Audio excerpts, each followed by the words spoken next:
திருவிளையாட புராணத்தில் ஒரு காட்சியை நாடகமாக்கி நடிக்க இருக்கிறோம். புலமை விளையாட்டில் ஆழ்ந்து விட்டால் என்னை மறந்து விடுவீர்களே. என்ன செய்வது? உன்னை மணக்கும் முன்பே அவளை மணந்து விட்டேனே. யாரை? கன்னி தமிழையே. தமிழின் பெருமையை பேசிக் கொண்டிருந்தால் தலைவாறுவதை மறந்து விடுவேன். ஆஹா, என்ன நறுமணம்!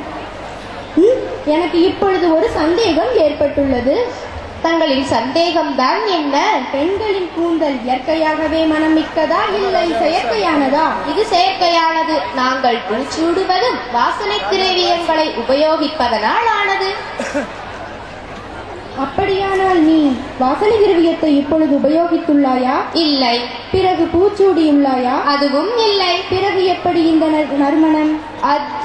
அதற்கான காரணம் சரியாக தெரியவில்லை. கவலைப்படாதே, நான் பணியாட்களை அனுப்பி வைத்து பறையறிவித்து இதற்கான சரியான காரணத்தை கொண்டு வருபவர்களுக்கு 1000 பொற்காசுகள் நன்கொடையாக வழங்கப்படும் என அறிவிக்க கூறுகிறேன். நாட்டு மக்களுக்கு ஒரு நற்செய்தி. அத்தனை புலமை கற்றதற்கும் ஒரு நல்ல வாய்ப்பு. நமது மன்னர் செல்வ பாண்டியருக்கு ஒரு பெரும் பிரச்சனையிலே பெருத்த சந்தேகம் ஏற்பட்டுள்ளது. அதை உடனடியாக தீர்த்து வைப்போக்கு 1000 பொற்காசுகள் நன்கொடையாக வழங்கப்படும். சந்தேகத்தை நிவர்த்திக்கும் திறமையுள்ளவர்கள் வேந்தரிடம் கூறி விவரத்தை கூறி வேந்தரிடம் பரிசு பெறலாம். இது அரச கட்டளை. ஆமா, பரிசு தொகை எவ்வளவு? 1000 பொற்காசுகள். பத்திட்டீங்களா? கேள்விப்பட்டதே இல்லையே. ஆமா, அடுத்த ஒரு சந்தேகம் என்ன, அதை என்னால தீர்க்க முடியுமா? உங்களுக்கு ஏதாவது விவரம் தெரியுமா? அது தெரிந்தால் அந்த பரிசு தொகையை நானே பெற்றிருப்பேன் அல்லவா? 1000 பொற்காசுகள்னா சும்மா விட்டுருவீங்களா? அது தெரிஞ்சா நீயே இப்படி தண்டூரா பரப்புற. பரிசு தொகை எவ்வளவு? 1000 பொற்காசுகள். ஐயோ, என்ன பண்ணவே யாரும் கேட்டேன். அப்பா, சொக்கா, அரசு கொடுக்கிற 1000 பரிசு எனக்கே கிடைக்கிற மாதிரி அருள் புரிய புலவரே. யாரையா அது அழைத்ததுதான்?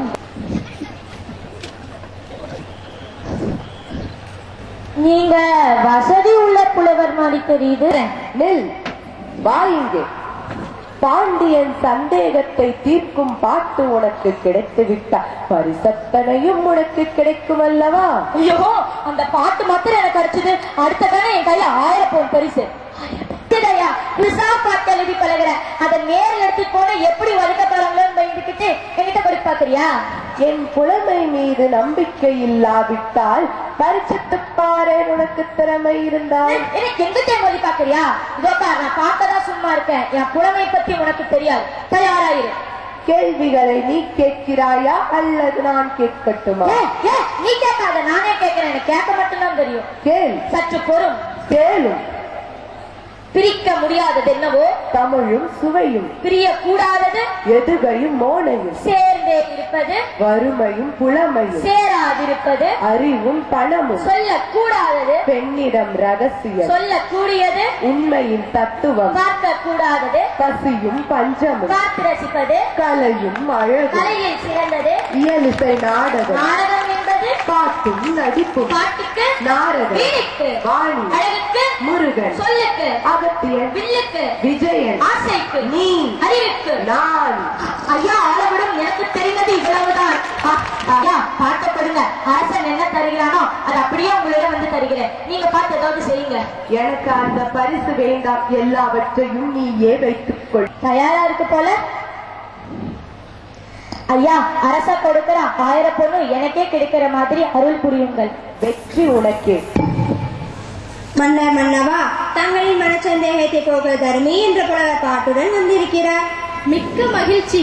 நக்கீரர் பாட விரும்பவில்லை என்றாலும் நாட்டிலே வேறொரு புலவன் பாடி வேந்தரின் சந்தேகத்தை தீர்த்தான் என்று வருங்காலம் சொல்லட்டும். வருத்தரவு அரசே.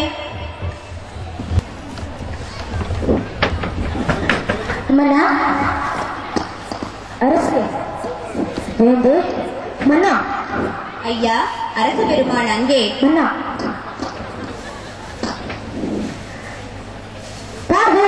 என்னை பார்வையிட்டு அத்துடன் வந்திருக்கும் தருணியின் வணக்கம். வருக புலவரே, வருக. பரிசு இன்னும் யாருக்கும் கொடுக்கவில்லையே.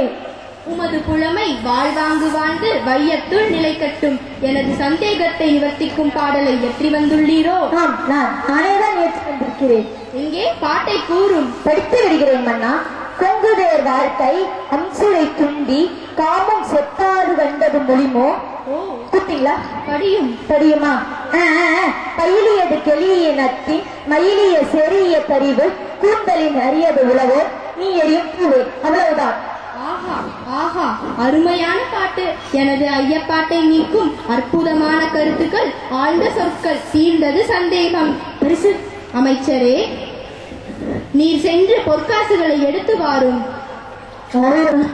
உமது பாட்டில் பிழை இருக்கிறது. பிழை இருந்தால் என்ன? ஒற்றுக்கொள்கிறேன். ஏற்றபடி பரிசை கொஞ்சம் குறைத்துக் கொள்ளக்கூடாதா? கருமியே, சரியான பாட்டிற்கு எமது மன்னவர் பரிசளிக்கிறார் என்றால் அதை கண்டு சந்தோஷப்படும் முதல் மனிதன் நான் தான். அதே சமயம் இறையனாரும் எம்பெருமான் முருகவேலனும் அகத்தியரும் கட்டிக்காத்த தமிழ் சங்கத்தில் பிழையான ஒரு பாட்டிற்கு பாண்டியன் பரிசளிக்கிறார் என்றார் அதை கண்டு வருத்தப்படுபவனும் அடியேன் தான். ஓஹோ, இந்த என்னையா விளக்கணும் விஷயம் தெரியாம யாயா உயர வாங்குறீங்க? உயர்வான தமிழ் பாட்டின் உயிரை நீர் வாங்க வேண்டாம் என்று உமக்கு நான் எச்சரிக்கை விடுக்கிறேன். ஆனா ஒண்ணு நிச்சயம் ஐயா. என்ன? பாட்டெழுதி பேர் வாங்குற புலவர்களும் இருக்காங்க, புத்தகம் பிடிச்ச பேர் வாங்குற புலவர்களும் இருக்காங்க. சிரிக்காதீர்கள். இதில் நீங்கள் எந்த பிரிவை சார்ந்தவர்கள் என்று உங்களுக்கே தெரியும் என்று நினைக்கிறேன். ஆனா ஒண்ணு நிச்சயம் ஐயா, உன்ன மாதிரி 2 புலவர் இல்ல நீயே இருந்தா உலகம் உருப்படும். முடிந்தால் மன்னனிடம் எடுத்து சொல்லுங்க, எனக்கு பரிசு வேண்டாம். ஐயா புலவரே, மனமா போச்சு, எல்லாத்துக்கும் தெரிஞ்சு போச்சு. ஏண்டா ஏண்டாடே, நீ பரம்பரை புலவன், புதுசா பாட்டு நம்பலாமா? ஏன் ஆசை 1000 பொண்ணு. ஏன் என்ன? ஏண்டா ஏண்டா ஏண்டா ஐயோ, தனியா புலம்புறேனே. நான் பாட்டு அவன் எழுதுனா ராயா திமிர்லாம் உனக்கு. பரிசு கிடைத்ததா? எல்லாம் கிடைச்சது, உலகம் ஒண்ணுதான் கிடைக்கல. நீ என்ன உளறுகிறாய்? நான் பார்த்து உளறாங்க. நீதான் இந்த ஏட்டில் கண்ணா பின்னா உளறி இருக்கிறதா அவையில இருக்கிற எல்லாருமே சொன்னாங்க. குற்றமா? என் பாட்டிலா? எவன் சொன்னவன்? அவையில இருக்கிற ஒருத்தங்க சொன்னான். இப்புலவன் கொண்டு வந்த பாட்டுக்கு இச்சபையிலே குற்றம் கூறியவன் எவன்? ஆம், பழுதுள்ள பாட்டா இருந்ததால் பரிசிற்கு அருகதை இல்லை என்று தடுத்து கூறியவன் நான் தான். யார் இந்த கிழவன்? தமிழ்ச்சங்கத்தின் தலைமை புலவர் நக்கீரர். கீரரா? தமிழ் சங்கத்தின் தலைவன் என்ற ஆணவத்தில் தான் பாட்டு குறை கண்டீரோ? என்ன புத்தம் கண்டீர்? முதற்கண் பாட்டை இயற்றியது யார்? யாம் இயற்றினோம். எழுதிய நீர் வராமல் இன்னொருவரிடம் கொடுத்தனுப்பியதன் காரணம்? அது நடந்து முடிந்த கதை தொடங்கிய பிரச்சனைக்கு வாரும். புலவருக்கு பொய்யுரை தேவையில்லை, அதைத்தான் முதலில் புரிந்து கொள்ள வேண்டும். புரிந்தது புரியாதது, தெரிந்தது தெரியாதது, பிறந்தது பிறவாதது அனைத்தும் அறிவோம். அது பற்றி உனது அறிவுரை தேவையில்லை, எல்லாம் எமக்கு தெரியும். எல்லாம் தெரிந்துவிட்டால் எழுதும் பாட்டில் பிழை இருக்காது என்று அர்த்தமா? அது பற்றி யாம் குற்றம் கூறக்கூடாதா? கீரண்யம் பாட்டிலே குற்றம் கூறுகின்றாராம். கூறி பாரும். புலவர் கருளில் தான் குற்றம். என்ன குற்றம்? எங்கே நீர் இயற்றிய செய்யுளை கூறும். கொங்குதேர் வாழ்க்கை அம்சிரை தும்பி தாமும் செப்பாது கண்டது மொழிமோ. பயிலியது கெளிய நட்பின் மயிலிய தெரிய தறிவு கூந்தலின் அறியது உளவோ நீ அறியும் பூவே. இதுதான் நமது செய்யுள். உமது செய்யுளின் கருத்து? தலைவன் தலைவியின் காதலில் மெய்மறந்து அவளது கூந்தலில் நறுமணத்தை புகழ்ந்து மங்கையை நோக்கி பாடுவதாக பாடல் இயற்றியுள்ளேன். இந்த செய்யுளின் உட்கருத்து? மலர்களிடத்தே உள்ள மலர் அந்த பொடிகளை ஆராய்ந்து கொண்டிருக்கும் தும்பியினை சேர்ந்த உயர்ந்ததாடி வந்தே நீ கண்ட மலர்களின் மங்கையின் கூந்தலை விட அதிக மனம் உள்ள மலரும் உண்டோ என்று கேட்பதனை போல் எழுதியுள்ளேன். இதன் மூலம் எமது மன்னவருக்கு தாங்கள் கூறும் முடிவு? புரியவில்லை. பெண்களுக்கு இயற்கையிலேயே கூந்தலின் மனம் உண்டே என்பதுதான் எமது தீர்ப்பு. ஒரு காலம் இருக்க முடியாது. வாசனாதி திரவியங்களை பூசிக்கொள்வதனாலும் தொடர்ந்து மலர்களை சூடிக்கொள்வதனாலும் மட்டுமே ஒரு பெண்ணின் கூந்தலில் மனம் இருக்க முடியுமோ தவிர பிறப்பிலிருந்தே வெறுங்கூந்தலுக்கு மனம் ஒரு காலம் இருக்க முடியாது. உத்தமதாதி பெண்களுக்கு கூட இயற்கையிலேயே கூந்தலின் மனம் கிடையாதோ? கற்புக்கரசிகளாய் விளங்கும் பெண்களுக்கு கூட இயற்கையில் மனம் ஒரு காலம் இருக்க முடியாது. தேவலோக பெண்களுக்கு 14 லோகத்தில் உள்ள பெண்களுக்கும் அப்படித்தான். மக்களை ஏற்றும் நாக்கிலிருந்து உதவுகிறாளே பாரதி, அவளுக்கும் அதே நான் அன்றாட வழிபடும் ஈசனுக்கு இடப்பக்கமாக அமர்ந்திருக்கிறாளே என்னை பார்வதி உமையவள், அவளுக்கும் அதே கதிப்படித்தான். உண்மையாக நிச்சயமாக உனது தமிழின் மீது ஆணையாக, எனது தமிழ் புலமையின் மீது ஆணையாக. நக்கீரா, நன்றாக என்னை பார். நான் எழுதிய தமிழ் பாட்டு குற்றமா? ஆண்டவா, நெற்றியில் ஒரு கண் காட்டிய போதிலும் உமது உடம்பெல்லாம் கண்ணாக்கி சுட்ட போதிலும் குற்றம் குற்றமே. நெற்றிக்கண் திறப்பினும் குற்றம் குற்றமே. நக்கீரா,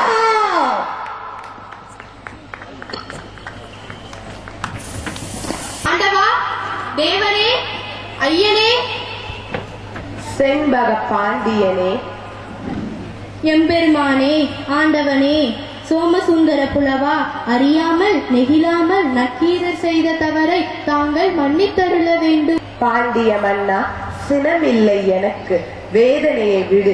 எமது விளையாட்டுகளுள் இதுவும் ஒன்று. தீப்பொறியின் வெப்பம் தாளாது பொற்றாமரை குளத்தில் வீழ்ந்து கிடக்கும் தலைமை புலவன் நலமுடன் வருவான். இறைவா, எம்பெருமானே, உலகமும் நீயே, பாரியும் நீயே, வரதனும் நீயே, மூவரும் நீயே, முன்னிரை நீயே, தேவரும் நீயே, தீர்த்தமும் நீயே, முத்தமிழ் முதல்வா, முத்தமிழ் சங்கத்தின் தலைவா, மூலப் பொருளே, அமிழ்தினும் இனிய தமிழ் மொழியின் மீது யான் கொண்ட பற்றின் காரணமாய் செய்யுளில் பொருட்குற்றம் ஏற்படலாகாது என்று எதிர்வாதம் செய்துவிட்டேன். ஐயனே, இப்பிரியனை மன்னியுங்கள், தவறிருந்தாள். நக்கீரனே, நின் தமிழோடு விளையாடவே யாம் வந்தோம். வந்திருப்பது இறையனே என்றறிந்தும் நெற்றிக் கண்ணை திறப்பிடும் குற்றம் குற்றமே என்று வாதாடிய நின் தமிழ் திறமைக்கு எமது வாழ்த்து. வாழ்களின் தமிழ் கொடி. தாங்கள் அறிவித்தபடியே தருமிக்கு 1000 பொற்காசுகள் வழங்குமாறு பணிவுடன் கேட்டுக்கொள்கிறேன். உங்கள் விருப்பப்படியே ஆகட்டும் நக்கீரரே. மிக்க மகிழ்ச்சி. தருமியே, இதில் 1000 பொற்காசுகள் உள்ளன, வைத்துக்கொள்.